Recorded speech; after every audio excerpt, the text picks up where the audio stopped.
We've seen a lot of whinging and whining about this 5% pay rise for workers, for low-income workers.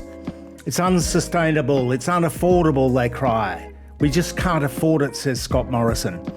84 cents after tax, $1 an hour, and they're saying that they can't afford it. Here's ScoMo and his gang that have showered themselves over the past 10 years while workers' wages went nowhere. Negative wage growth.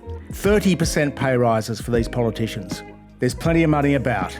It's just who they choose to give it to. There are buckets of money about.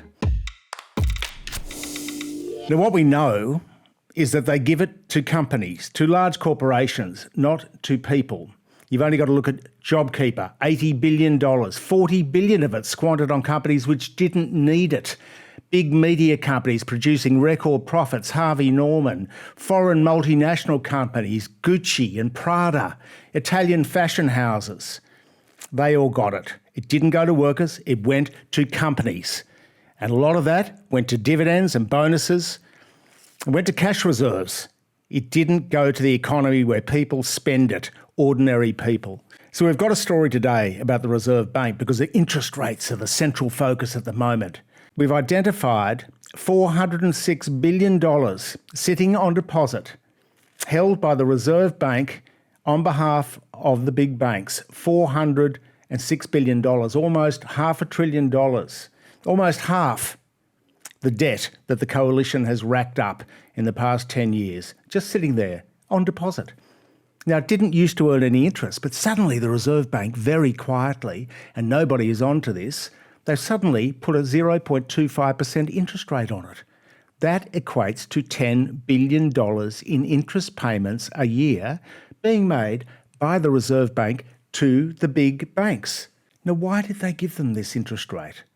They were happily leaving it on deposit with no interest rate at all. We can only surmise, because the Reserve Bank is very coy about these things, we can only surmise that the reason for this largesse is that the Reserve Bank is encouraging the big banks to lend money to their customers, to provide stimulus in the economy, to help struggling mortgage holders as interest rates go up. That's all we can surmise, that they're giving them this money. We just saw the CBA announce a record quarterly profit this year. $2.5 billion almost. That's a strike rate. That's a hit rate of $10 billion in profit, not revenue, but profit for one bank a year. A bank, mind you, whose economists are saying, oh no, we can't possibly pass on any more money, wage rises to ordinary workers. This from guys that are paid $300,000 or $400,000 a year, like the politicians. We can't possibly give it to workers because that's inflationary. The tax cuts for wealthy wage earners too. That's inflationary, mind you. Some people will be picking up $10,000 or $15,000 extra in the kick this coming year from the stage 3 tax cuts for high income earners. You might call them the executive tax cuts.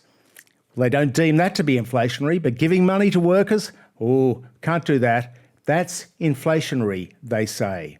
So what's all this about? It's about fake capitalism. It's about crony capitalism. They say, let companies and corporations do their own thing in a free market. It's not a free market.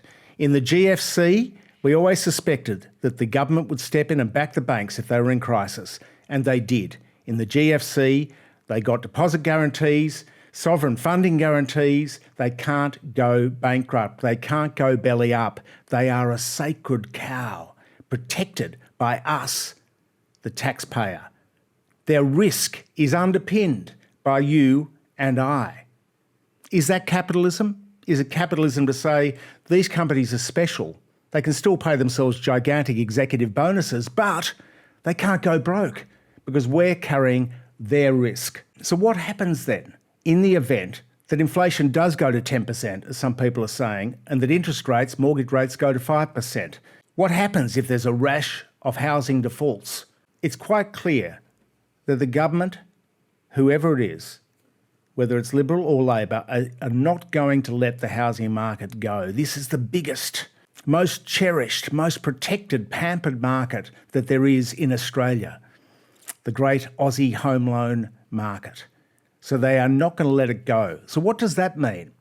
That means that it's inevitable that if the housing market does get into trouble, that the government will bail it out. Where does it all end? If you have a look at these two charts, one is Labor's share of income. The share of income going to workers over the past 50 years since the 1970s has been falling. If you have a look at the next chart, the profit share of income, it's exactly the opposite. Capital has been making all the gains. Labor has been losing ground. Ordinary workers have been getting less of the pie, while shareholders and capital, they've been getting a greater slice of the pie now for 50 years, since the 1970s. Where does it all end? Well, we know that inequality is on the rise. We know that there's a housing crisis. We know that if you've got shares and houses, then you're okay. But if you haven't, how are you ever going to get into these markets in a meaningful way? This fake capitalism is wrecking Australia for lower middle income people.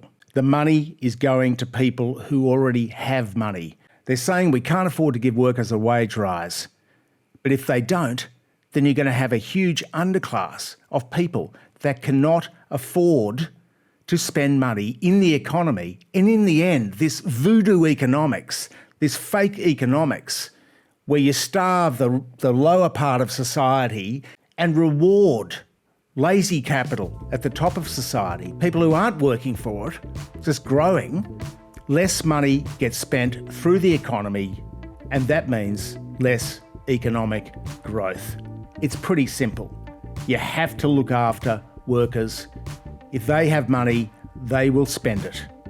Give it to multinationals and they'll bank it, and it will not go through the economy. Like this video if you'd like to see a fairer Australia, and we'll keep on this for you, because a fairer Australia means more people with more money to spend. It makes economic as well as social sense. As we sail towards the election, we'll keep you up to speed on all the developments in federal politics.